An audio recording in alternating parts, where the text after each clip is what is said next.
मंगलाचरण करेंगे। ओम नमः सिद्धेभ्यः जय श्री ओम नमः सिद्धेभ्यः जय श्री ओम नमः सिद्धेभ्यः। मंगलम भगवान वीरो मंगलम गौतम गणी मंगलम कुंद कुंदाद्यो जैन धर्मोस्तु मंगलम सर्वमंगल मांगल्यम सर्व कल्याण कारकम प्रधानम सर्वधर्माणां जैनम जयतु शासनम जैनम जयतु शासनम जैनम जयतु शासनम।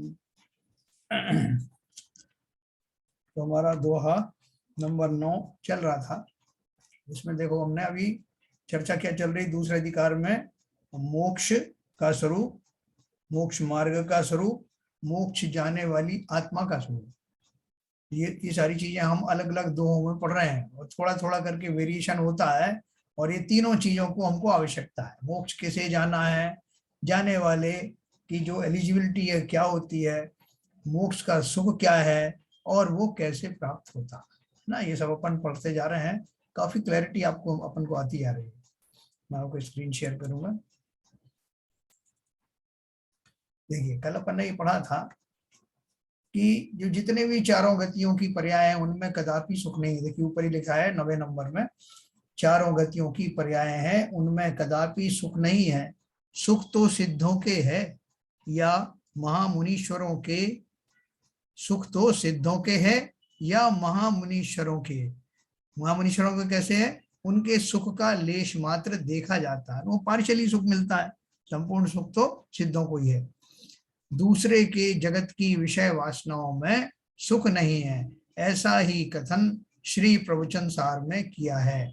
ऐसय इत्यादि सारांश यह है कि जो शुद्धोपयोग कर प्रसिद्ध ऐसे श्री सिद्ध परमेष्ठी हैं, उनके अतीन्द्रिय सुख है वह सर्वोत्कृष्ट है और आत्मजनित है तथा विषय वासना से रहित है, अनुपम है, जिसके समान सुख तीन लोक में भी नहीं है, जिसका पार नहीं, ऐसा बाधा रहित सुख सिद्धों के है ना। देखो अपन गोमट सार को भी पढ़ेंगे तो उसमें ये आता है कि इन पर्यायों के, इन अवस्थाओं के स्वामी कौन है। मतलब ऐसी जो कोई भी एक चीज निकाल के उसमें बताया कि ये जो कर्म है वो किन के पाए जाते हैं, ये गतियों में क्या क्या होता है, तो यहाँ उनका स्वामी बताया है कि ये जो सिद्धों का जो सॉरी जो मोक्ष का जो सुख है वो सिद्धों को कैसे पाया जाता है, अर्थात वही इसके एलिजिबल है, वही इसके अधिकारी हैं। और क्यों अधिकारी हैं ये भी हम बार बार पढ़ेंगे। तो फिर पहली बात तो ये हो गई कि हमें ये नक्की कर दिया गया कि संसार में जितने भी विषय सुख हैं वो सो काल व्यवहार से उपचरित रूप से सुख कहे जाते हैं, सुखाभास है, सुख नहीं है, नंबर 1। नंबर 2, तो वो उत्कृष्ट जाति का सुख कहाँ पाया जाता है, तो उन्होंने कहा मोक्ष में पाया जाता है, और वो मोक्ष के स्वामी सिद्ध हैं, इसलिए सिद्धों को ऐसा सुख पाया जाता है। अब इसके और आगे देखिए 10वें नंबर में हम पढ़ेंगे सुख की मतलब कोई एब्सोल्यूट सुख है, उससे आगे बियॉन्ड कोई सुख नहीं है, इसलिए उन्होंने कहा कि जिसका पार नहीं ऐसा और बाधा रहित सुख सिद्धों के है। तो देखिए इसमें 10 नंबर अपन पढ़ते हैं। जीवै सो पर मोखु मुनि जो परम पय लाहु, कम कलंक विमुख काहे नाणिये बोल साहु। क्या बताया इसका अर्थ देखिए 10वें में आगे, जिस मोक्ष में ऐसा अतीन्द्रिय सुख है उस मोक्ष का स्वरूप कहते हैं। हे प्रभाकर भट्ट, जो कर्म कलंक विमुक्ता नाम जीवा नाम, यानी कर्म रूपी कलंक से रहित जीवों को जो परमात्मा की प्राप्ति है उसी को नियम से तू मोक्ष जान, ऐसा ज्ञानी नह साधवै ज्ञानवान मुनिराज कहते हैं। रत्नत्रय के योग से मोक्ष का साधन करते हैं, इससे उनका नाम साधु है। साधु कौन है, जो रत्नत्रय के योग से मोक्ष का साधन करते हैं। भावार्थ है, केवल ज्ञानादि अनंत गुण प्रकट रूप जो कार्य समय सार अर्थात शुद्ध परमात्मा का लाभ वह मोक्ष है। कार्य हो गया ना, कार्य समय सार और कारण समय सार। कारण समय सार भी मैं ही हूँ, अर्थात आत्मा ही है। उसकी जो भी पर्याय है और जिस भी पर्याय में है अभी, तो भले ही होने दो, क्योंकि जब भी मोक्ष होगा आत्मा को ही होगा, इसलिए कारण भी मैं ही हूँ। और जब वो मोक्ष में आ जाता है, ये परम अवस्था को प्राप्त करता है, तो कार्य परमात्मा या कार्य समय सार बन जाता है। तो इसलिए उन्होंने कहा केवल ज्ञान आदि अनंत गुण प्रकट रूप जो कार्य समय सार अर्थात शुद्ध परमात्मा का लाभ वह मोक्ष है। यह मोक्ष भव्य जीवों के ही होता है। भव्य जीवों के क्यों होता है, इसकी भी चर्चा भी आई हुई। भव्य कैसे है कि पुत्र कलत्रादि पर वस्तुओं के ममत्व को आदि लेकर, मतलब वहां से शुरू करके सब विकल्पों से रहित जो आत्म ध्यान, उससे जिन्होंने भाव कर्म और द्रव्य कर्म रूपी कलंक क्षय किए हैं, ऐसे जीवों के निर्वाण होता है, ऐसा ज्ञानी जन कहते हैं। देखो भव्य जीवों के लिए क्या एक क्वालिफिकेशन कहा, क्या क्वालिफिकेशन कहा कि जैसे कि जितने भी भव्य जीव हैं जो मोक्ष जाएंगे, उनके अंदर में कैसे भाव आते हैं, पुत्र कलत्रादि पर वस्तुओं के ममत्व से शुरू करके सब विकल्पों से रहित जो आत्म ध्यान, उससे जिन्होंने भाव कर्म और द्रव्य कर्म रूपी कलंक क्षय किए हैं, यानी जो भी ये करने के योग्य हैं, जिनमें ऐसा पुरुषार्थ कभी ना कभी प्रकट होगा, वही मोक्ष के अधिकारी हैं। अभव्य जीवों में ये नहीं हो सकता। क्यों नहीं हो सकता, क्योंकि उनको सम्यक श्रद्धा ही नहीं होगी, सम्यक ज्ञान ही नहीं होगा, और इसलिए वो संसार के जो भौतिक सुख संसाधन है, या तो उससे ही विरक्त नहीं होंगे, या फिर जो है आत्म ध्यान उनके अंदर में प्रकट होगा नहीं। इसलिए वो सब विकल्पों से रहित ना हो पाने के कारण आत्म ध्यान भी नहीं कर पाएंगे, और तदनुसार उनके जो भाव कर्म और द्रव्य कर्म है वो सदा बने रहेंगे, इसलिए वो कभी मोक्ष जाएंगे नहीं। ऐसे जीवों के, इसलिए भव्य जीव जो है, जो ये सब कर पा रहे हैं, वो भव्य जीव हैं और उन्हीं का निर्वाण होता है, ऐसा ज्ञानी जन कहते हैं। यहाँ पर अनंत सुख का कारण होने से मोक्ष ही उपादेय है। संसार के समस्त जीव आप देखो ध्यान से क्या करते हैं, मोटे मोटे तौर पर आप देखोगे तो वो भोजन की तलाश में रहते हैं। एक इंद्री से लेकर के पंचेंद्री तक के जीव सारे ही भोजन प्राप्ति में लगे रहते हैं, क्योंकि भोजन से उनका जो शरीर टिका रहता है, और उनको लगता है कि भोजन के द्वारा ही वो सुखी रह सकते हैं, इसलिए उस भोजन की प्राप्ति के नाना प्रकार के उपाय करते हैं। एक इंद्रिय आदि जीव होते हैं जो पृथ्वी काय के जीव होते हैं, दूसरे और जो केंचुए आदि होते हैं वो मिट्टी का लेप करके अपने शरीर को बनाए रखते हैं। सब तरह के होते हैं। पृथ्वी काय जीव का शरीर भी पृथ्वी से बना हुआ है, मिट्टी से ही बना है, मिट्टी पत्थर से उनका शैल बनता है। तो समस्त संसार के जीव क्या करते हैं, अपने सुख की अभिलाषा, सुख का कारण मानते हैं भोजन को, और उस भोजन की तलाश में हिंसक प्राणी एक दूसरे को मारते रहते हैं, उन्हें भोजन चाहिए, कोई मरे जिए कुछ नहीं, मतलब ये इनके इन प्रकार इन संसार के समस्त जीव भोजन की अभिलाषा में घूमते रहते हैं, क्योंकि वही उनकी नजर में सुख है। और इसके विपरीत जो संसारी जीव है, वो संसारी जीव के विपरीत जो मोक्ष सुख के चाहने वाले हैं, उन्हें अब पता चल गया है। क्या पता चल गया है कि सुख तो हमें भी चाहिए, लेकिन भोजन में सुख नहीं है। अज्ञानी और ज्ञानी में क्या अंतर हो गया, ज्ञानी समझता है कि न केवल भोजन बल्कि पंचेंद्री तो फिर और भी विषय सामग्री में की प्राप्ति कर लेता है ना, तो उनमें भी किसी में भी सुख है नहीं, और सुख सभी को चाहिए। वो बेचारे जो है 84 लाख योनियों में भ्रमण करने वाले जीव, उन्हें एक तो सुख का स्वरूप ही नहीं पता, उनको सुख मिल रहा है कि नहीं ये भी वो नहीं जानते, सुख किस चिड़िया का नाम है वो नहीं जानते, लेकिन फिर भी चाहते हैं कि मुझे किंचित शांति मिले, वो जो मिलती नहीं है क्योंकि रास्ते गलत हैं। तो जो संसारी जीवों को सुख की परिभाषा नहीं पता, ये भी नहीं पता कि जो मैं हूं, जिसे सुख चाहिए, वो कौन है, उसका स्वरूप क्या है, ये भी नहीं पता। तो इसलिए निरंतर भटकते रहते हैं, ना तो सुख का स्वाद मालूम है, ना सुखी किसको होना है इसका उन्हें ज्ञान है। इसके विपरीत जो ज्ञानी है, वो ज्ञानी जानते हैं कि जैसे सबको सुखी होना है, मुझे भी सुखी होना है, और मुझे का अर्थ है मैं, अर्थात आत्मा, अर्थात जीव द्रव्य। और उसे सुखी होने के लिए संसार का कोई भी पदार्थ, कोई भी विषय वस्तु सुखी नहीं कर सकती, ऐसा पक्का विश्वास। अगला विश्वास है तो फिर वो कौन सी चीज है जो सुख दे सकती है? तो मालूम पड़ा स्वयं का स्वरूप जानने के पश्चात सुख और कहीं बाहर से नहीं आता, ऐसा भी विश्वास होता है। तो उस अवस्था में फिर उन्हें धीरे धीरे और जानकारी हुई कि जब मैं अपना स्वरूप जान लूंगा, मैं अपने नैसर्गिक गुणों से परिचित हो जाऊंगा, तो उन गुणों का पूर्ण डेवलपमेंट ही सुख की पराकाष्ठा है। ऐसा जान लेने के बाद वो अब क्या चाहेंगे? अब वो जितनी उनकी भूलें थी, गलतियां थी, उनसे विमुख हो जाएंगे, उन सब गलतियों से परे हो जाएंगे, और फिर दिखाई देगा उनको उस परमानंद का स्वरूप और स्थान। वो कहाँ मिलेगा?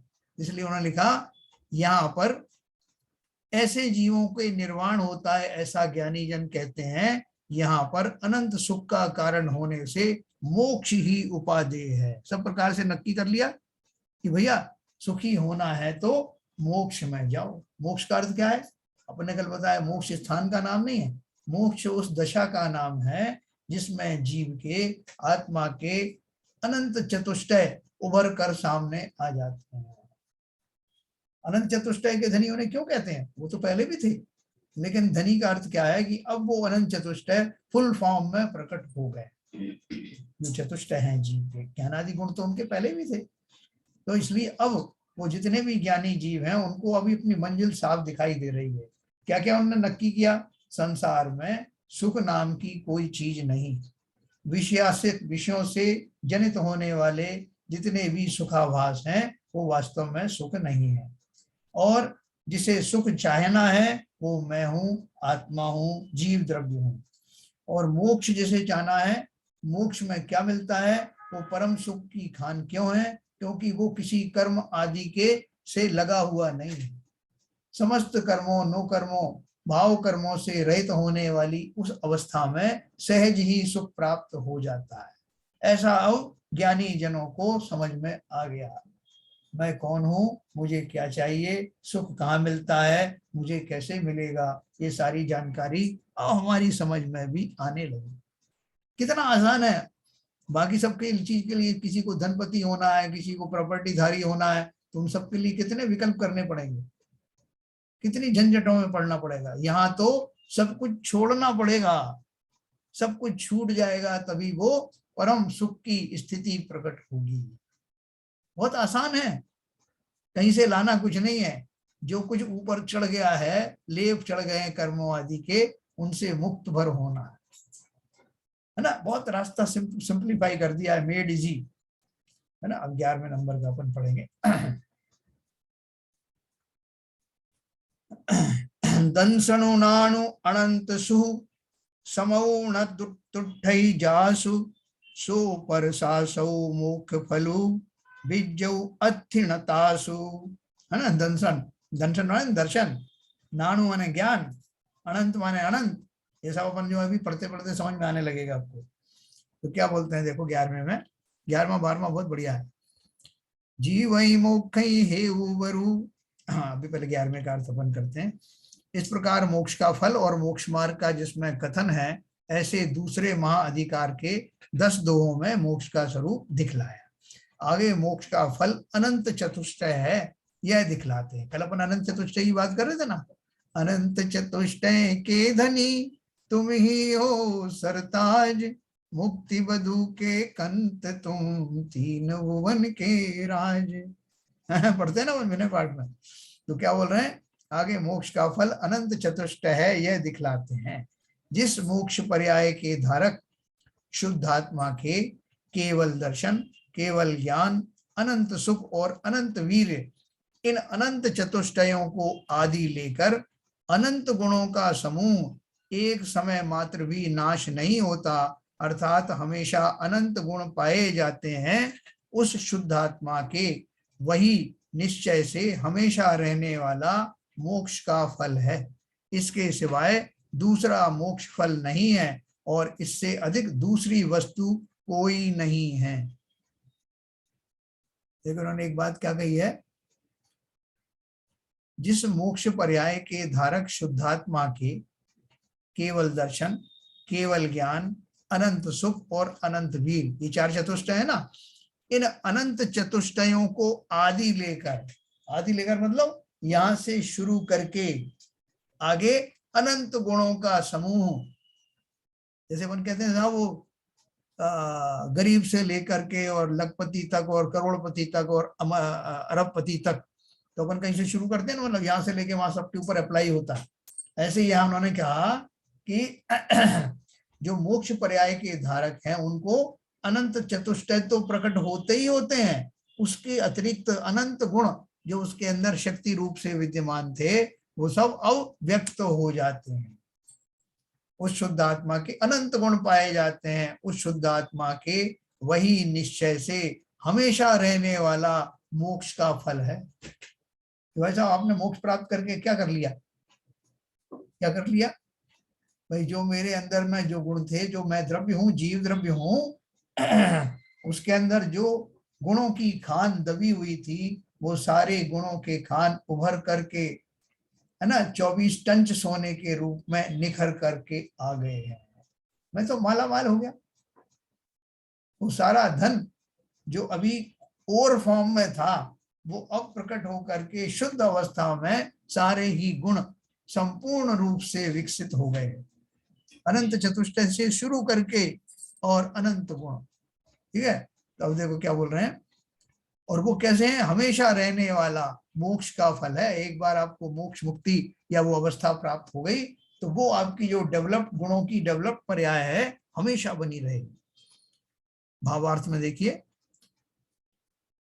मोक्ष का फल अनंत ज्ञान आदि जानकर समस्त राग आदि का त्याग करके उसी के लिए निरंतर शुद्धात्मा की भावना करनी चाहिए। अब मुझे क्या चाहिए, अब मुझे क्या वो मिट्टी कंकड़ चाहिए क्या? जैसे आपने गांव में देखा होगा कोड़ियों से कौड़ी चलती थी ना, पेड़, इतनी कौड़ी दोगे तो सब 1 किलो अनाज दिया जाएगा, उतनी कौड़ियों, अपन कौड़ी ऐसे भी जानते कौड़ियों के दाम बिके, मतलब सबसे छोटी यूनिट होती है कौड़ी। आज तो आजकल लोग जानते भी नहीं होंगे कौड़ी कभी इस तरह का चलता था। तो वो ऐसी कौड़ी जो है वो क्या बोल रहे हैं, अभी एक बार आदमी लखपति बन गया, करोड़पति बन गया, अरबपति बन गया, उसके सामने एक आदमी एक बर्तन में भर करके कौड़ियां लेकर के आए, साहब ये कौड़ियां मैं आपको देना चाहता हूं, तो वो क्या करेगा, उसको हंसी आएगी कि नहीं, कि कैसा मूर्ख आदमी है, मुझे कौड़ियां दिखा रहा है, इन कौड़ियों का क्या मूल्य मेरे लिए।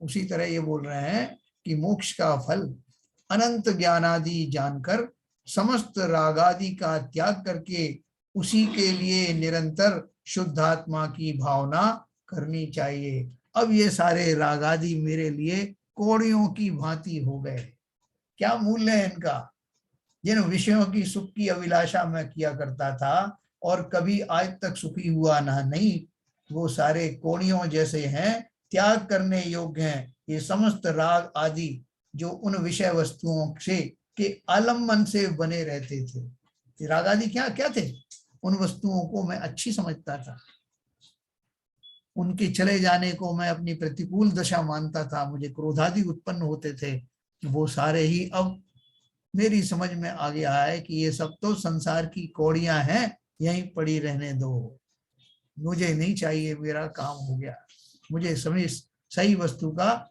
ज्ञान हो गया है जहां परम सुख की उत्पत्ति होती है। तो मोक्ष का फल अनंत ज्ञान आदि जानकर समस्त राग आदि का त्याग करके उसी के लिए निरंतर शुद्धात्मा की भावना करनी चाहिए। अपन कहते हैं वैसा वैसा है, थोड़ा तो राग रख लेना, समस्त क्यों छुड़वाना चाहते हो आप, हैं थोड़ा बहुत रख लेते हैं, ये कितना रखना चाहते हो, बोले भाई इतना रखना चाहते हैं कि बस स्वर्ग पहुंच जाए, तो उतना और रहे चला जाएगा, वहां की सब सामग्री यहाँ यहाँ जैसी होती है, भोग भोग भी ऐसे ही होते हैं कहीं लगभग, बोले नहीं, ऊपर के स्वर्गों में तो ऐसे भोग भी नहीं होते, वहां देवांगनाएं भी नहीं होती। वो तो बोले थोड़े से नीचे के स्वर्ग में करो ना, फिर ऊपर क्यों ले जा रहे ना? क्योंकि हम अभी उन रागों से हमारा मोह भंग हुआ नहीं है, इसलिए हम उस मोक्ष की स्थिति को अप्रिशिएट नहीं कर सकते। कैसी होगी वो दशा, निर्विकल्प समाधि रूप, जहां पे जो साधन के रूप में प्रयुक्त होता है और जिसकी प्राप्ति में अनंत सुख की प्राप्ति होती है, उस सुख को मैं समझ ही नहीं पाता कि उसका क्या स्वरूप है। लेकिन जिन्होंने समझ लिया है, उन्हें ये समस्त राग संसार के वास्तव में अब किसी भी काम के नहीं, ऐसा प्रतीत होता है। और जल्द से जल्द छोड़ना चाहते हैं।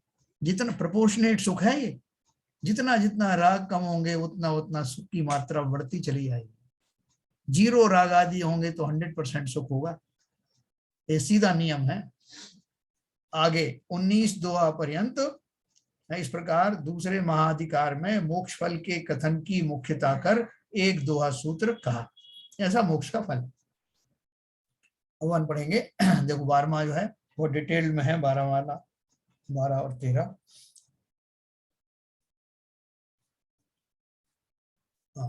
12 में क्या लिखा है? जीवई मोक्षई हेउ वरु दंसणु नाणु चरितु ते पुनु तिन्नि वियप्पु मुनि निश्चय एहौ गुत्तु। क्या अर्थ है इसका? 12वां नंबर।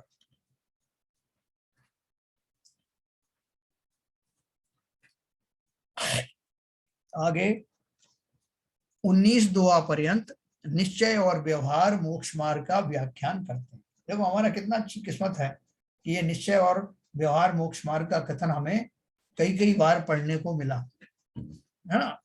जितना भी हमारे पास कंसेप्ट है उसको अच्छा करते चले आना, क्लियर करते चले आना।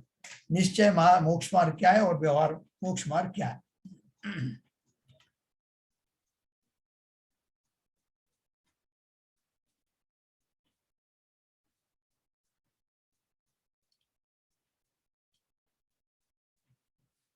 जीवों के मोक्ष के कारण उत्कृष्ट दर्शन ज्ञान और चारित्र है।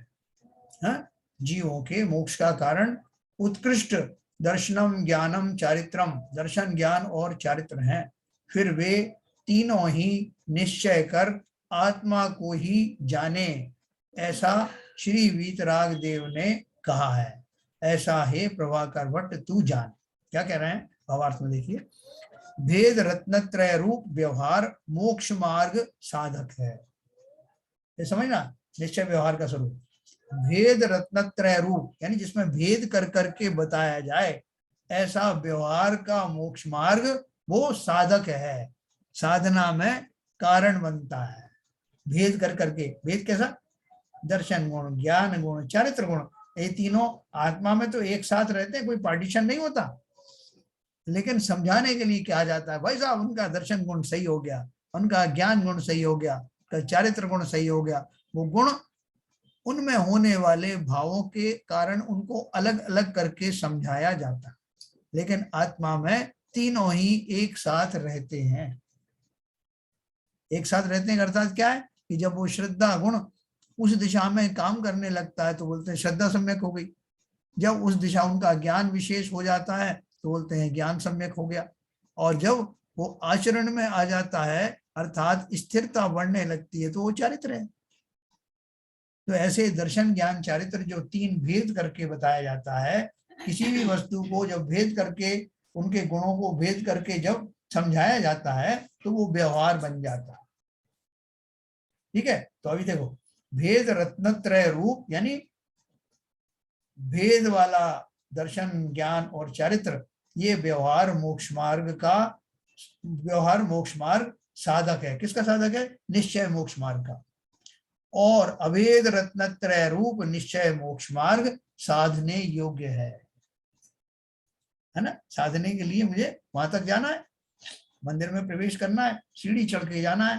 तो सीढ़ियों को क्या बोलते हैं? बहुत सारे लोग व्यवहार से बोलते हैं भाई साहब मोक्ष में जा रहे हो क्या, मंदिर में जा रहे हो क्या? बोला साहब मंदिर पहुंच गए हैं, अभी पहुंचे नहीं, सीढ़ी पे खड़े हुए हैं, लेकिन क्या बोल रहे हैं अपन कि मैं मोक्ष मंदिर में पहुंच गया हूं। तो उस तरह से जितने भी साधन हैं उनको साधन को व्यवहार रूप से साध्य का ही नाम दे दिया जाता है। जैसे एक बताया था आपको कि कोई युवराज है, कोई प्रिंस है, उसको अपन उपचार से राजा कह देते हैं, हे राजा साहब आइए। वो भी मान लेता है कि क्यों कह रहे हैं कि भविष्य में मुझे ही राजा बनना है ना। तो उसी तरह से व्यवहार में जो साधन है उनको ही साध्य के तौर पर नाम दे दिए जाते हैं, जिससे ज्ञानी तो समझते हैं लेकिन अज्ञानी भ्रमित हो जाते हैं, और अज्ञानी उन साधनों को ही साध्य मान लेते हैं और वहीं रुक जाते हैं कि भाई साहब ये जो नियम संयम आप धारण करो, तपश्चर्या धारण करो। बोले क्यों धारण करो? बोले यही मोक्ष है, यही मोक्ष है। बोले अगर मोक्ष नहीं तो मोक्ष का साधन है, साधन भी है। तो जैसी मेरी तपस्या संपन्न होगी या मेरे नियम संयम पूरे हो जाएंगे, मैंने 1 महीने का उपवास किया था, जैसे ही पूरा होगा मुझे मोक्ष मिल जाएगा क्या? हमने तो यही पढ़ा है कि इन सब से ही सब कुछ हो जाता है, दर्शन ज्ञान चरित्र सब इनसे हो जाता है और मोक्ष मिल जाता है। कि लिखा है कि मोक्ष मार्ग है, सम्यक दर्शन ज्ञान चरित्र चारित्राणी मोक्ष मार्ग। तो उसका अर्थ समझो, भावार्थ समझो अच्छे से कि उन तीनों की युक्ति पूर्वक ही मोक्ष में पहुंचा जा सकता है। ये मोक्ष के साधन है, मोक्ष नहीं है। और उसकी और जड़ में जाए तो जो हम पूजन पाठ आदि जिनेंद्र देव के गुणों का स्तमन आदि करते हैं, उन सब को भी परंपरा से मोक्ष का कारण कह दिया जाता है। वो भी परंपरा कैसी है? परंपरा ये नहीं है कि मैंने अगर 20 साल तक पूजन की तो एक दिन पहुंच जाऊंगा मोक्ष, ये परंपरा नहीं। मैंने आपको पहले ही बताया था। या ये नहीं है कि दादाजी ने पूजन करी तो उनका जो है पोता जो है पहुंच गया, कि साहब परंपरा थी ना। ये परंपरा का अर्थ समझना कि जो जिनेंद्र देव का जो गुण स्तवन आदि को भली प्रकार समझ करके उनके गुणों का उस तरह से बहुमान करते हैं, वो एक ना एक दिन अपने गुणों को भी जानकर आत्मा के चिंतन पूर्वक मोक्ष चले जाते हैं। ये उसका कथन का अर्थ है। भक्ति से नहीं आज तक कोई गया, लेकिन भक्ति करने वाले, वो भी भक्ति कैसी? निर्वांछ, निर्वांछ भक्ति के द्वारा, उनका सही भक्ति के द्वारा ही वो जीव सम्यक दर्शन की पात्रता अपने अंदर पैदा करते हैं और फिर अपनी आत्मा का भली भांति उसी तरह से चिंतन करके, जैसा मेरे आराध्य देव ने किया है, मैं भी एक दिन मोक्ष पहुंच जाता हूं। तो वो है निश्चय सम्यक दर्शन, जिसकी प्राप्ति प्रत्येक जीव को स्वचिंतन के द्वारा ही प्राप्त होती है। उसके पहले के जितने हैं वो सब उपाय हैं। तो भेद रत्नत्रय रूप व्यवहार मोक्ष मार्ग साधक है, और अभेद रत्नत्रय रूप निश्चय मोक्ष मार्ग साधने योग्य है। इस प्रकार निश्चय व्यवहार मोक्ष मार्ग का साध्य साधक भाव सुवर्ण पाषाण की तरह जानना। क्या अर्थ हुआ? साध्य साधक भाव, साध्य साधक भाव को क्या हुआ? उसको दो से उपमा दी उन्होंने। निश्चय व्यवहार मोक्ष मार्ग का साध्य साधक भाव, यानी मोक्ष मार्ग जो है वो व्यवहार मोक्ष मार्ग निश्चय का साधक भाव है। और साध्य क्या है? साध्य है निश्चय मोक्ष, वो साध्य है। जैसे कि स्वर्ण का उदाहरण दिया उन्होंने, सुवर्ण और सुवर्ण पाषाण, जो खदानों में मिलने वाला जो स्वर्ण का पत्थर है, वो पत्थर के जो डीले होते हैं ना बड़े बड़े, जिनके अंदर में सोने के कण विद्यमान रहते हैं। बहुत बड़ा पत्थर है, बहुत बड़ा उसका ओर का टुकड़ा है, उसके अंदर में कुछ मिलीग्राम, 1 क्विंटल मिट्टी के अंदर में 1 आध ग्राम सोना मिल जाएगा।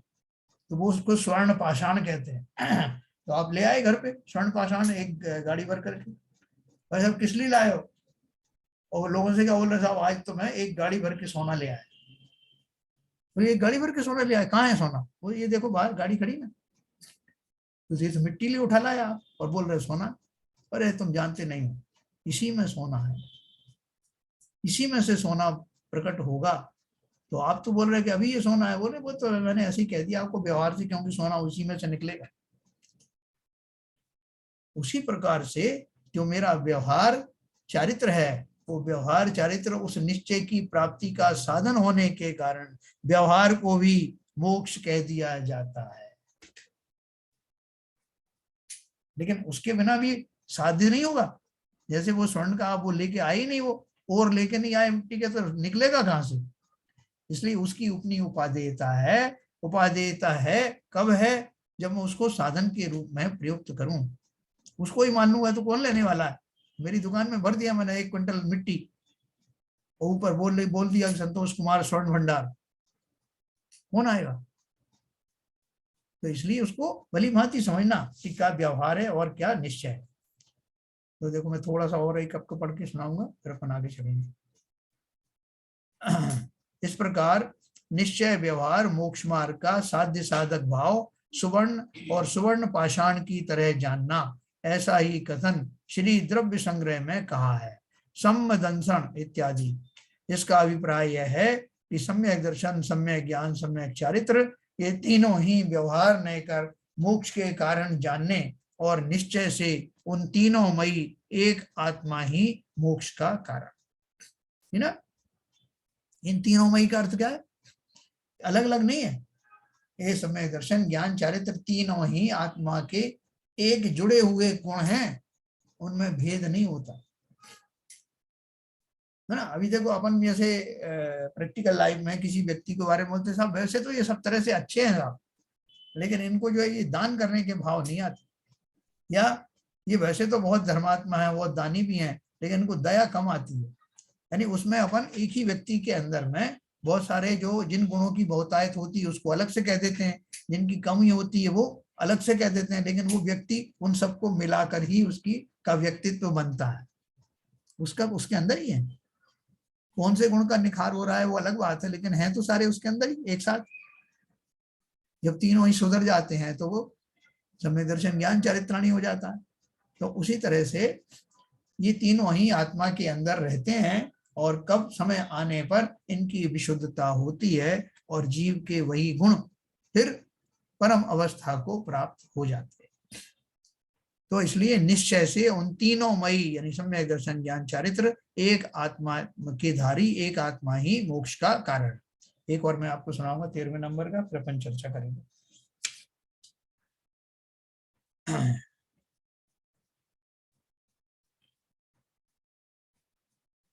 हाँ पेच्छै जानै अणुचरै अपिम अपौ जोजी दंसणु नाणु चरित्रजु मोखौ कारणु सोजी। क्या बोल रहे हैं 13वें में? आगे निश्चय रत्नत्रय रूप परिणित हुआ निज शुद्धात्मा ही मोक्ष का मार्ग है, ऐसा कहते हैं। जो अपने से आपको देखता है, जो आत्मना आत्मानम पश्यति, अपने से आपको देखता है, जानाति जानता है, अनुचरति यानी आचरण करता है, वही विवेकी दर्शन ज्ञान चारित्र रूप परिणित हुआ मोक्षस्य कारणम मोक्ष का कारण है। सब कुछ तो यही है कंडेंस।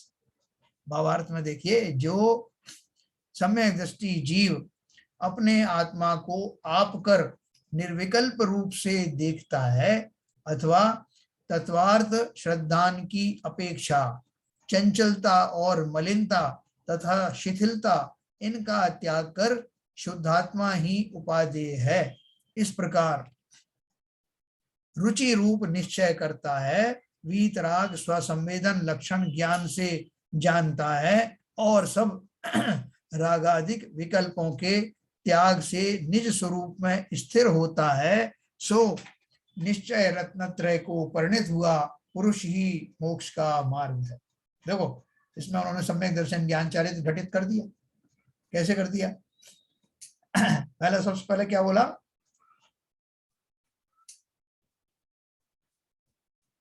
जो सम्यक दृष्टि जीव अपने आत्मा को आप कर निर्विकल्प रूप देखता है। देखने का अर्थ समझते हैं? देखने का अर्थ अभी आगे और समझाएंगे वो भव्य भाव के संदर्भ में। देखने का अर्थ क्या है? जो सम्यक दृष्टि जीव अपने आत्मा को आप कर निर्विकल्प देखता है, अथवा तत्वार्थ श्रद्धान की अपेक्षा चंचलता और मलिनता तथा शिथिलता इनका त्याग कर शुद्धात्मा ही उपादेय है ना। जिसने सब प्रकार का प्रमाद छोड़ दिया, जिसकी चंचलताएं चली गई हैं, जिसकी मलिनता राग आदि की समाप्त हो गई है, इस प्रकार रुचि रूप निश्चय करता है। देखो, हम सबको आत्मा को जानने की रुचि है कि नहीं, लेकिन अगर वही रुचि वास्तविक रुचि में कन्वर्ट हो जाए तो उसी का नाम सम्यक दर्शन है। अपन कहते हैं ना, जिन जीवों को आत्मा की रुचि उत्पन्न होगी वे अवश्य ही मोक्ष जाएंगे। तो अपन को लड़ाई शुरू हो जाती है कि साहब रुचि तो हमारी भी है और आपने हमारी रुचि की कोई बात ही नहीं करी। हमारी वो जो रुचि है अभी भले ही थोड़ी सी शुद्ध नहीं हुई हो जैसी कि होना चाहिए, लेकिन होगी अवश्य। अगले वाले श्लोक में धोए में आएगा वो। तो हाँ, इसी में लिखा है और सब रागादिक विकल्पों के त्याग से निज स्वरूप में स्थिर होता है। देखो, पहले तो हो गया रुचि रूप, रुचि धारण की तो वो सम्यक दर्शन हो गया। फिर वीतराग संवेदन लक्षण ज्ञान से जानता है, विशेष रूप से आत्मा का अनुभव करके जिसने आत्मा के स्वरूप को जाना वो हुआ सम्यक दर्शन, सम्यक ज्ञान। और सब रागादिक विकल्पों के त्याग से निज स्वरूप में स्थिर होता। जो आत्मा एक बार अपना स्वरूप जान ले, पहचान ले, वो उसमें स्थिर ना रहे ऐसा कभी हो नहीं सकता। आपको कहीं सुख का खजाना एक बार मिल जाए और आपको मिलने के बाद आप वहां से भाग खड़े होंगे क्या? ये सुख तो दिख गया, मिल गया, आप जो है फिर कभी देखेंगे आकर के फुर्सत में? अरे, जिसकी खोज थी वो प्राप्त हो गया, उसी क्षण से उसका उपभोग शुरू हो जाता।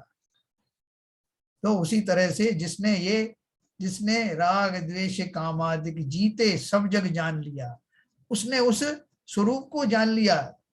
सम्यक ज्ञान, सम्यक दर्शन, सम्यक ज्ञान होते ही वो जीव उस आत्मा के स्वरूप में क्यों नहीं स्थिर होगा, अर्थात अवश्य ही होगा, क्योंकि ऐसा सुख का साक्षात्कार उसको होने लगता है, फिर वहां से कहीं जाता नहीं।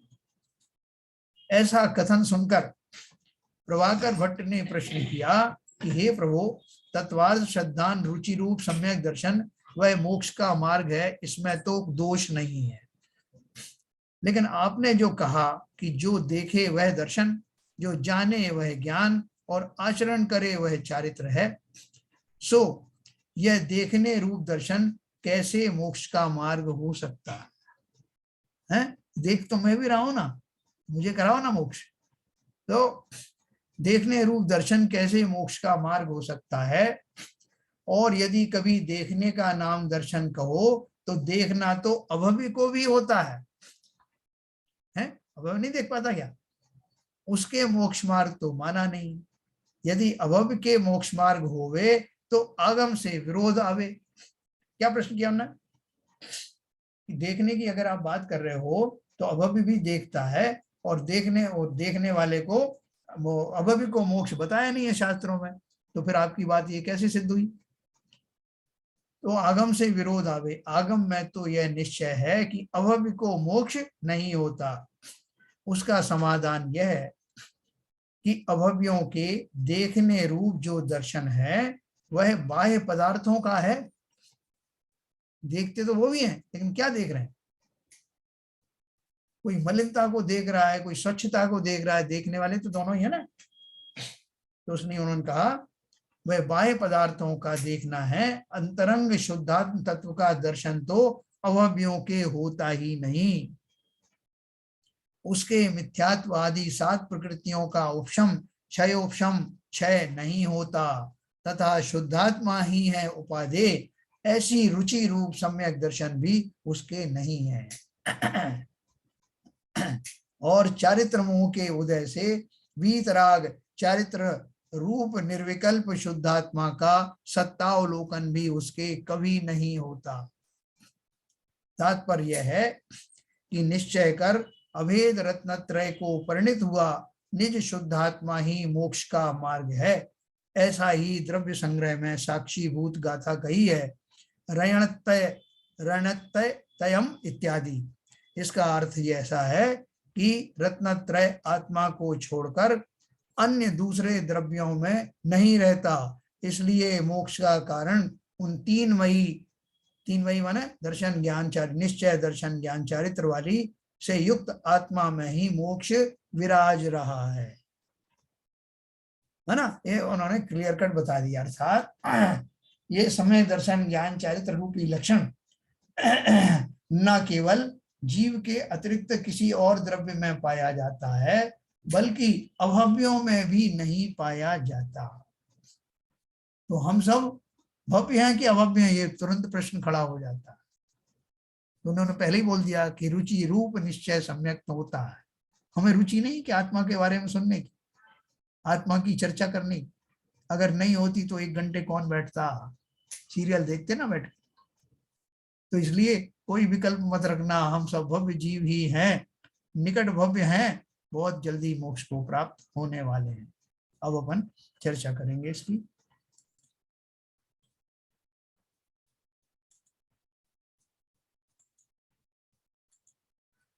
हाँ सर, चले मोक्ष। जैन साहब जी, ये दुआ नंबर 11 में हाँ थोड़ा इसमें क्लैरिफिकेशन चाहिए। हाँ बोलिए। इसमें लिखा है शुद्धात्मा के केवल दर्शन, केवल ज्ञान, अनंत सुख और अनंत वीर, इन अनंत चतुष्टयों को आदि लेकर अनंत गुणों का समूह। जी, तो ये अनंत चतुष्टय और अनंत गुण, हाँ वो चीजों में सेपरेशन कर दिया है। इसके बारे में थोड़ा व्याख्या करेंगे क्या? नहीं, ठीक बात कर रहे हैं आप।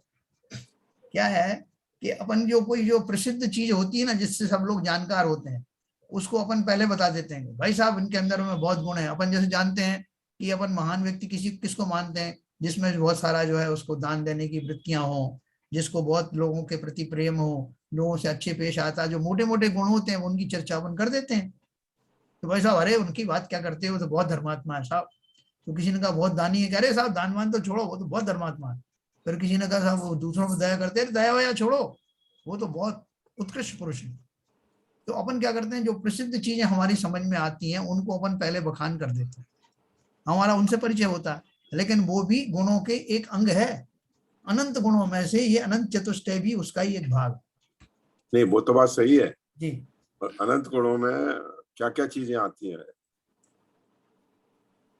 अब अनंत गुणों की अगर आपको लिस्ट चाहिए तो आत्मा की 47 शक्तियां जो है पढ़ाई जाएंगी आपको समय सार में, वो भी अच्छा, मुख्य हैं, वो भी अच्छा। मुख्य हैं। हाँ, उसके अलावा बहुत सारे अनंत हैं, अनंत का कैसे अपन वो कर सकते हैं वर्णन। नहीं, उन मतलब जो मुख्य आप जो मुख्य है, बात के वो समय सार में पढ़ाई जाएंगी तो बिल्कुल ठीक, पढ़ाया जाए। तो इसका आंसर पहले वो भी मुख्य होंगी, वो भी मुख्य मुख्य होंगी। हाँ, अनंत का हिसाब ही ना, गिनती नहीं है, कहाँ तक बताएंगे। हाँ, बाबूजी जैसा है, मैं तो उसका केवल क्या कहते हैं पृष्ठभूमि देखना चाहता था। हाँ, हाँ, उन्होंने बता दिया कि समय सार में 47 जो मुख्य बताएंगे, सही है, सही है, सही है, सही है। उससे थोड़ा आइडिया हो जाएगा। और बिल्कुल कुछ नहीं। बिल्कुल, आपको आइडिया, देखो आपको इतनी रुचि हुई ना। पढ़ चुके हैं सर, यहाँ पे कहीं 47 शक्तियां पढ़ी हैं हम लोगों ने इसी दौरान पिछले 2 साल में ही। मुझे याद नहीं आ रहा है एक्चुअली कौन से ग्रंथ में पढ़ी हैं। हाँ, 47 आत्मा की शक्तियों का 47 शक्तियां। नहीं पढ़ी होंगी तो आप जैन धर्म जानिए में पढ़ी होंगी, और तो हाँ, जैन धर्म जानिए में पढ़ी है एक्जेक्टली, कहीं पढ़ी है अपन ने। और समय सार अपन पढ़ेंगे ना, तो विशेष रूप से मैं आपको बताऊंगा 47 नहीं शक्तियां तो कौन सी। वो तो ठीक है, जो आरपी जैन साहब ने अच्छा ट्रिगर किया। हाँ, तो इसमें जैन धर्म जानिए में जो पढ़ाया है उसको थोड़ा रिवाइज करा देंगे तो अच्छा रहेगा। हाँ, उसमें जरा ढूंढना पेज नंबर पर, अपन कल उसको ले लेंगे। मैं बताता हूँ सर। जैन धर्म जानिए तो एक रेफरेंस बुक है, उसमें सब कुछ मिल जाएगा आपको। नहीं हाँ, बाबूजी, हाँ, जब किसी संदर्भ में बात होती है तो उस संदर्भ में उसको लेके अगर दोबारा एक्सप्लेन किया जाता है तो वो अपने सबकॉन्शियस और रस बिल्कुल सही है, आएगा। बिल्कुल सही है, बिल्कुल सही है, बिल्कुल सही कह रहे हैं आप। है कौन से पेज पे है पीएन साहब? अभी थोड़ी देर के बाद बता दूं सर, हाँ, थोड़ी देर बाद हाँ। बताइए, आप जब तक और भी डिस्कस कर सकते थोड़ी देर बाद बताइए, जब तक अपन शक्ति अपनी जागृत कर लेंगे, उन शक्तियों को सुनने लायक। ठीक है, देखो कितना ज्ञान भरा हुआ है। ये 47 शक्तियां हैं, 47 नए हैं, और बहुत सारी चीजें हैं जो मुख्य हैं, वो भी अनंत का कुछ भाग लिया है। नहीं, जैसा है जब आप पढ़ते जाते हैं जी, तो ये जिज्ञासा होती है उसको जानने की, और कुछ नहीं है। हाँ, नहीं बिल्कुल, देखो मैंने जिज्ञासा क्रिएट करने की कोशिश की, इसलिए मैंने आपको वो चीज बताई कि अनंत चतुष्टय से लेकर के, है ना, जैसे मैंने आपको एक उदाहरण दिया, जैसे हम बोले कि गरीबों से लेके अमीरों तक और करोड़पति से लेकर अरबपति तक, तो है ना उसी को अंडरलाइन करते हुए मैंने पकड़ा है। तो देखो, ये जो अगर हमारी जिज्ञासाएं उत्पन्न हो रही है उनको जानने की, कि जाने कितने अनंत गुण हैं, वो क्या क्या गुण हो सकते हैं, तो अवश्य ही हम रुचिवान हैं, हम आत्मा के बारे में संपूर्ण रूप से जान लेना चाहते हैं। अब ये सब तो आपका ही है सर। कितना रस हमें आने लगा है अपने गुणों के बारे में जानने का। अहो अनंत गुणों की खान में आत्मद्रव्य, जिसे खाली स्वाद लेने की जरूरत है, कहीं और से लाने की जरूरत नहीं। बार बार चिंतन करोगे तो आत्मा में वास्तव में वैसा सुख दिखाई देगा। चिंतन मात्र से रोम रोम खिल जाता है उन मुनियों का। साथ में गुण स्थान से नीचे आना नहीं चाहते, छठ में बने रहना चाहते। तो इसलिए ये तो हमारा बहुत ज्यादा, जितनी जितनी रुचि होगी वो रुचि ही हमें उस मुकाम पर ला करके खड़ा कर दे। तो सबको समझ में आ रही है बात? नीरजा जी, मोक्ष जाने की तैयारी है? तो आज के में जो उन्होंने एक वर्णन किया है जी कि पूरे मतलब संसार के सभी पर्याय में सारे जीव एक ही चीज में लगे रहते हैं, खाने के उसमें ढूंढने में लगे रहते हैं, मतलब जी तो और हम भी उसी में हैं ऑलमोस्ट, हाँ थोड़ा बहुत छोड़ दें तो जी बाकी तो उसी में लगे रहते हैं। तो मतलब अपने को कल अलग हटके करना है तो उस प्रथा को तोड़ना पड़ेगा, बिल्कुल। क्योंकि जो सुबह शाम तीनों टाइम चाहिए या दोनों टाइम चाहिए या कोई एक टाइम चाहिए और नियम से चाहिए और उसमें भी कम ज्यादा हो जाए तो क्रोध आ जाए, तो नमक कम हो जाए तो परेशानी, नमक ज्यादा हो जाए तो परेशानी। और आज मिठाई नहीं मिली, खाने में नहीं है कुछ मीठा, तो फिर क्यों बताया क्यों नहीं पहले। तो ये सारी चीजों को मतलब इस चीज पे पहले काम करना पड़ेगा, ऐसा लग रहा है। देखो, मैं बार बार सोचता हूँ, देखो एक इंद्रिय आदि जो जीव है वो तो वास्तव में उनको तो जो मिलता है, जो उनके योग्य भोजन होता है, उसी से वो संतुष्ट हो जाते हैं। हमारे जैसे जो लोग होते हैं संगी पंचेंद्रिय में मनुष्य जाति के जो जीव हैं, उनकी पूरी रूटीन में भोजन की कितनी बड़ी वो इम्पोर्टेंस है। जैसे आप दोपहर का खाना फलानी होटल में खाया जाएगा, बारात आ रही है, और शाम का खाना फलानी जगह पर खाया जाएगा, और इस तरह के बुफे सिस्टम में खाया जाएगा, और कितनी चीजें बनेंगी। ये सारा देखो भोजन संबंधी कितना आडंबर, जबकि हमें जीने के लिए कितना चाहिए। लेकिन आप देखो पूरे जीवन में इस भोजन की कितनी महत्व है हमारे मनुष्य जीवन में। जैसा उन्होंने पार्टी दी तो उन्होंने यूं खिलाया, तो नाश्ते में ये खाया, पूरा जीवन ही हमारा भोजन के आसपास घूमता रहे। वो पशु होते हैं ना, कहते छुदारू विनाशना है, विविध प्रकार से क्षुधा प्राप्त आए, अर्गम निर्पामी थी। जरा सी भी अगर भूख कम हो जाए हाँ तो डॉक्टर के पास भागते हैं, हाँ भैया कोई एक गोली दे दो कि भूख लग जाए बस केवल। बिल्कुल। मैंने बताया था ना कि बहुत सारे लोग बड़े आकुल व्याकुल होते हैं, वो डॉक्टर के पास जाते हैं, डॉक्टर साहब मेरे को एक बड़ी प्रॉब्लम हो गई। बोले वो क्या प्रॉब्लम है? बोले मैं भोजन बहुत करना चाहता हूँ, लेकिन क्या करूं, भोजन कर लेने के बाद भूख लगती नहीं, पानी पी लेने के बाद प्यास नहीं लगती, मैं बड़ा परेशान हूँ। तो और मैं चाहता हूँ पूरा उपभोग करना, लेकिन मेरी कैपेसिटी इतनी रह जाएगी, कुछ इसको बढ़वाओ ना। भोजन करने के बाद भी मुझे भूख लगे तो उनका बिल्कुल अच्छा ऐसा करना, 2 गोली देता हूँ, 1 गोली सोने के बाद खा लेना और 1 उठने से पहले, बस हो जाएगा काम। सोने के बाद वेरी गुड, जैसी तेरे बताई वैसी मैंने बताई। जो ये खाने में जैसे क्या होता है, एक 30-35 साल के बाद में आपका जो अपना खाने की जो कम हो जाती है, आप ज्यादा पचा नहीं पाते हो जी तो उस टाइम में लोगों को समझ में नहीं आता, वो खाना कम कर नहीं पाते हैं, तो उसके लिए दवाइयां हैं। उन दवाइयों का यदि आप बिजनेस, आप उसका टर्नओवर सुनोगे तो आप आश्चर्यचकित हो जाओगे। जी मतलब इतनी दवाइयां भरी पड़ी हैं वो, और उनके मतलब आप मतलब लाखों की सेल है, एक शहर में करोड़ों की सेल है उसकी। तो लोग जो है वो खाना जैसे मतलब 35-40 के बाद में आदमी की जो खत्म होती जाती है, थोड़ी कम हो जाती है, तो वो समझ ही नहीं पाता, वो उसी हिसाब से खाता रहता है, और फिर जब उसको प्रॉब्लम होती है तो उसके लिए दवाई खाता रहता है। बराबर। इसके अलावा जब हम बूढ़े हो जाते हैं, डाइजेशन वीक हो जाता है, कोई आपको जब आग्रह करता है कि भाई साहब थोड़ा सा और ले लीजिए ना, बोले नहीं साहब अब क्या करें, अब डाइजेस्ट होता नहीं है, बड़े दुखी मन से दीन बन करके बात कही जाती है। इच्छा तो है। अरे भाई साहब क्या करें, अब डाइजेस्ट नहीं होता, मजबूरी है, नहीं तो खा लेता। है ना, अभी तक ललक उतनी ही बाकी है, उसमें कमी थोड़ी हुई। तो देखो इसमें भोजन की बात आई नहीं थी, चलेंगी वो मैंने जोड़ी है। उसमें आया था कि संसार के समस्त जीव रागादि विकल्पों में सुख मानते हैं, तो मैंने इसमें भोजन का इसलिए जोड़ा कि अपन भोजन से भली भांति परिचित हैं। नहीं, छुदाई नहीं भाई साहब, अन्य विषय भोग भी ऐसे ही है। हाँ बिल्कुल सभी बिल्कुल। विषय भोगों के लिए हम तत्पर रहते हैं, और वो विषय भोगों में कहीं हमारी शारीरिक क्षमता के हिसाब से कुछ कमी पड़ती है, तो उन विषय भोगों के लिए हम गोलियां कैप्सूल खाते हैं, हाँ और पूछते रहते हैं कि भाई ये इस विषय में हमें कोई ऐसा इलाज करा दो, हम इसको भोगे अच्छी तरीके से। बराबर। तो ये भाई ये सब ये संसार का राग है, संसार की चीज है, यही चीज दूर करना है। बिल्कुल सही बात। तो अपन को पहली बात तो ये है कि मोक्ष वोक्ष चलने का है कुछ प्लान व्लान? ऐसा लग रहा है भाई साहब यहाँ बैठे बैठे मोक्ष हो जाएगा। आपने क्या बताया था?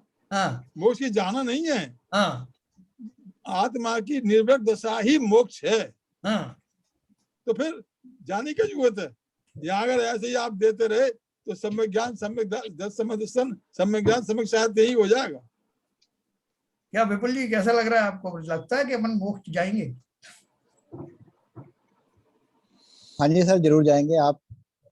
आप और कॉन्फिडेंस दिला देते हैं तो और थोड़ा सा दृढ़ता आ जाती है। बिल्कुल जाएंगे। देखो ये जो अपन जो चर्चाएं जो करते हैं ना, भले ही उनसे तुरंत प्रभाव से हम जो है हमको सम्यक दर्शन नहीं हुआ मान लीजिए, लेकिन कहीं ना कहीं तो ये हमारी रुचि बढ़ रही है, कहीं ना कहीं तो ये स्वरूप हमारा जो है अवचेतन मस्तिष्क में अवश्य जा रहा है। और वो जाते जाते जैसे अपन किसी पे चोट करते हैं ना चीज, तो जो पहली चोट है उसका भी कुछ ना कुछ मूल्य होता है। उसी तरह से जब अंतिम चोट पड़ेगी इस जीव को तो वो संस्कार सारे याद आएंगे और वही हमारे मोक्ष जाने का निमित्त बनेंगे। ठीक है सर? तो इसमें अपन को अभी और क्या करना चाहिए बताओ? ये स्वाध्याय के अलावा और कुछ करें क्या? हाँ, स्वाध्याय अपन कर रहे हैं, स्वाध्याय के बाद अपने को और कौन सी ऐसी चीज है जो अपन अपनी रुचि को इसमें स्थापित करे? ध्यान करना चाहिए सर। ध्यान को अपन धर्म ध्यान तो अपन कर ही सकते हैं इस पंचम काल में, और बहुत इसका स्वरूप मैंने आपको विस्तार से बताया था, नहीं भी बताया तो और बताऊंगा आपको, जिसमें कर्मों का जो नियम है, कर्मों के जो नियम है, सिद्धांत है, उनको भली प्रकार जानना, मेरे आसपास जो कुछ घटित हो रहा है किस कारण से हो रहा है, मुझे इनसे कैसे निवृत्त होना है, जो अपन ने जो कुछ जो विषय पढ़ा है अपन ने स्वाध्याय में, उसी का चिंतन निरंतर होते रहना। जैसे सामायिक तो मैंने आपको बताया कि थोड़ी देर का सामायिक होता है, एकांत में बैठकर आप करते हो, उसके अलावा एक बात पूछनी थी मुझे, जैसे हम स्वाध्याय कर रहे हैं हाँ। और सब बैठे हुए हैं, एकांत से लगे हुए, 1 घंटे आपने बोला या हम उसमें ये सामायिक नहीं कहलाएगी क्या? ये भी सामायिक तो है, ये जानना चाह रहे हैं मैं। एक सामायिक में भी एक 48 मिनट तक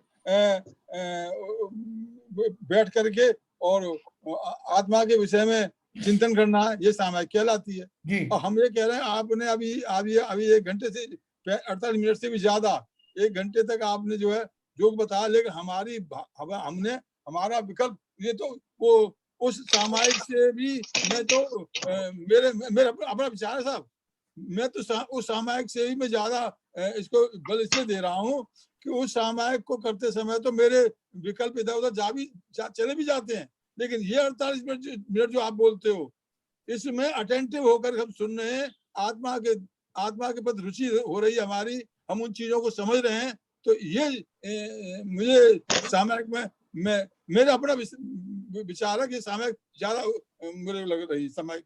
तो ये सरिता जी ये कराती हैं प्रेक्षा ध्यान, अभी सरिता जी शायद लाइन पर हैं, वो भी कुछ बताएंगे अपने उस बारे में। बोलिए सरिता जी। वो नीरजा भी कराती है, नीरजा भी कराती है। हाँ। ये वैसे जहां तक अपनी अपनी रुचि है, जिसको मतलब ये सब है तो आत्मा के पास पहुंचने के ही रास्ते, किसी को मतलब कोई रास्ता पसंद आता है, किसी को कोई रास्ता पसंद आता है, पर हाँ मोक्ष मार्ग के लिए जैसे ध्यान है तो यह चिंतन भी हम कर सकते हैं, ध्यान भी कर सकते हैं, क्योंकि उस समय अगर आज शुक्ल ध्यान तो नहीं है पर धर्म ध्यान तो हम कर ही सकते हैं। बिल्कुल सही। देखो बाबूजी, मैं अब एक जाते जाते इसका जो आपने जो पूछा उसका उत्तर बताता हूँ। देखो अपन जब जिस तरह स्वाध्याय करते हैं तो स्वाध्याय में बहुत सारी वेराइटीज आती हैं।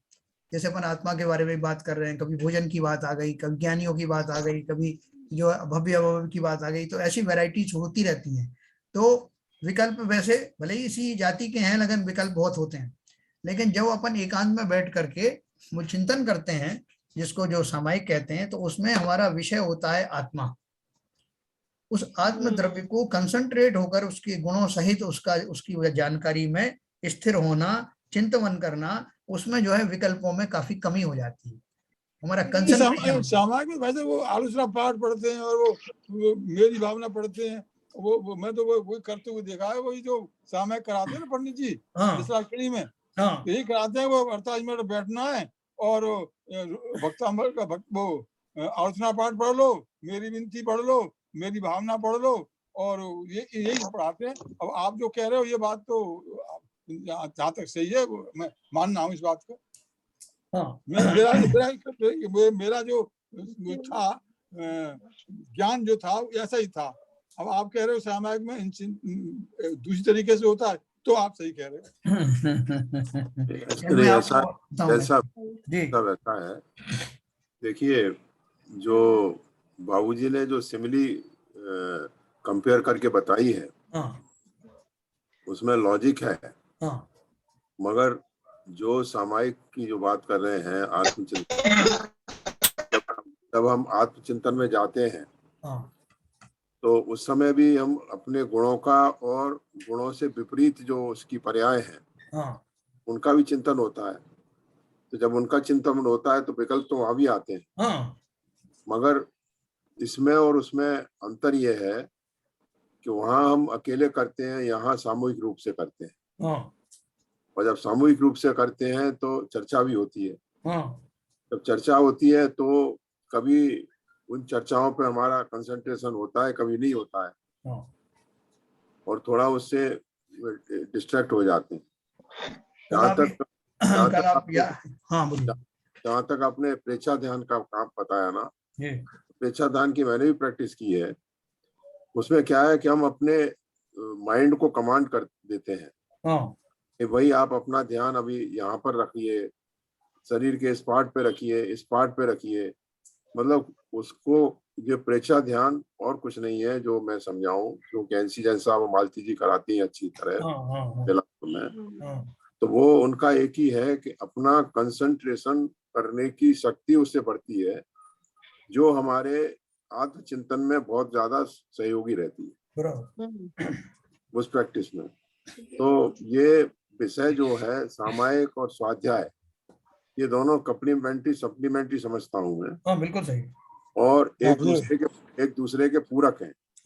बिल्कुल सही, समझे? तो इनको हम आइसोलेशन में नहीं कह सकते, क्योंकि सामायिक का एक पार्ट तो अब जब हम तल्लीन होके आप किसी विषय पे विवेचना कर रहे हैं और वहां पे अगर हम कंसंट्रेट हो गए तो उस समय हम सामायिक की स्थिति में चले जाते। बिल्कुल सही। तो ये मेरा अपना ठीक है, बिल्कुल सही है, बिल्कुल सही बोला। सही। मैं देखो अपन बहुत सारी बात, एक और चीज बता दूं कि अपन जैसे स्वाध्याय करते हैं ना, जैसे सुबह शास्त्र पूजन करते हैं, फिर शास्त्र पढ़ते हैं, उसके बाद जाप देते हैं।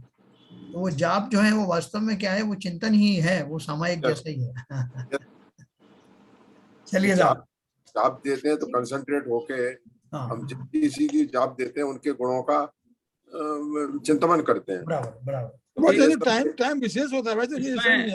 जो कहते 48 मिनट हो तभी समय कहलाएगी। तो क्या मतलब, अगर मान लिया हमने 5 मिनट या 10 मिनट अगर जाप दे ली तो और कंसंट्रेट होकर दे ली, तो वो सामयिक नहीं है क्या? नहीं, अच्छा आपने प्रश्न किया, कल मैं इसका आपको विस्तार से जवाब दूंगा। अभी समय हो गया तो लोग जाने की अपेक्षा में होंगे। जरूर दीजिए, हमारी स्तुति करेंगे। हाँ करिए सर। मिथ्यात्म नाश वे को ज्ञान के प्रकाश वे को आपा परभास वे को भानुषी बखानी है। छाहो द्रव्य जान वे को बंध विधि भान वे को स्वपरोपिछान वे को परम प्रमानी है। अनुभव बताए वे को जीव के जताए वे को काहू न सताए वे को भव्य और आनी है।